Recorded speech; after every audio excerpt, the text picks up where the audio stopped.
Thank you. My name is Janet Krenn. It's over on the corner of Hawthorne and Main. Call 911. Fire! Fire! Call 911. It's over on the corner of Hawthorne and Main. My name is Janet Krenn. Thank you.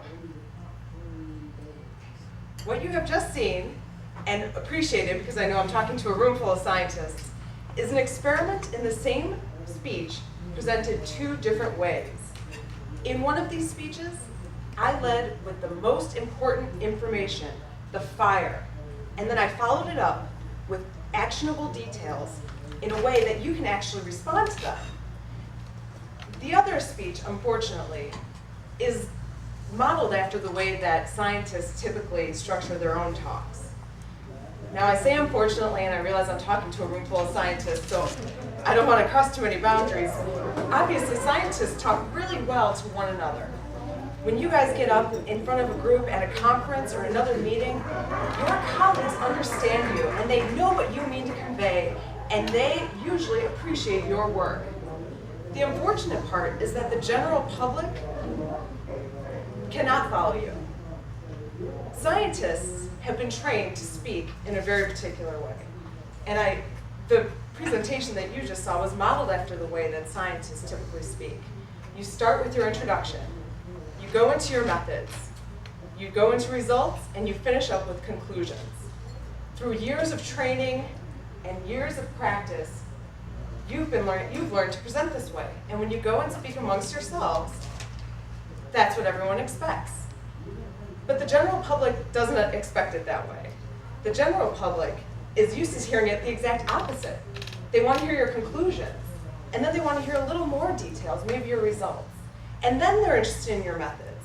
And in the very end, they want to hear all the details that really build up, that would have otherwise led to your conclusion. Now, you might be looking at me and wondering, well, where is she coming up with this? Why would this girl know that? If you look at non-scientists, they typically get communicated with through three different channels. You've got newspapers, books, and movies. In the journalism world, you are trained to structure all of your articles with the conclusions first and then filter down into the very fine details. It actually has a name. It's called the inverted pyramid. It's the idea that you start with the one bit and then you get to the details. The reason that this works for journalism, well, when newspapers were still read at least, 80% of people who picked up a newspaper would only read the headline. About 50 to 60% of those people might read the first sentence of a story. By the time you get to the very bottom, you're talking at fewer than 10% of people picking up a newspaper that are getting all the way to the end. In that circumstance, at least, the general public is not being trained to wait until the end of the discussion to hear what the conclusions are. Talking about movies, there's a book called Hooked, and the whole premise of this book is reviewing 6 different movies, including Thelma and Louise and several other Oscar winners, and looking at the fact that these movies start with the most important detail and then fill in all the blanks as the movie progresses. In terms of literature, the literary world has a contest that's been going on for more than 10 years. It's called the First Line Contest. You can win a book deal by submitting one sentence of a book into this contest. I think it's like $1 to enter. You submit your one sentence, and if it is grabbing enough, you could win a book deal from this contest.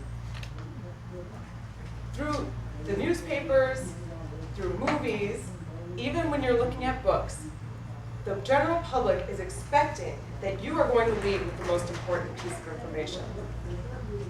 So what does that mean for scientists? Well, it doesn't mean that you have to throw out your credibility or your accuracy. All you have to do is think about how you could just flip what you would normally do upside down to lead with that important bit, and then build on it throughout a talk. If you've ever spoken with people from the general public, maybe it was your family, maybe you've spoken with newspapers, and you have found that they do not understand or they are not getting the main point of your speech, it very well could be that you have been organizing your speech in the wrong way for that audience. Fellow scientists, when you go to talk to members of the general public, think beforehand, what is the most important piece of information? What is your fire that will lead and grab attention? And how can you structure the rest of your information in a way that is actionable for your audience? Thank you very much.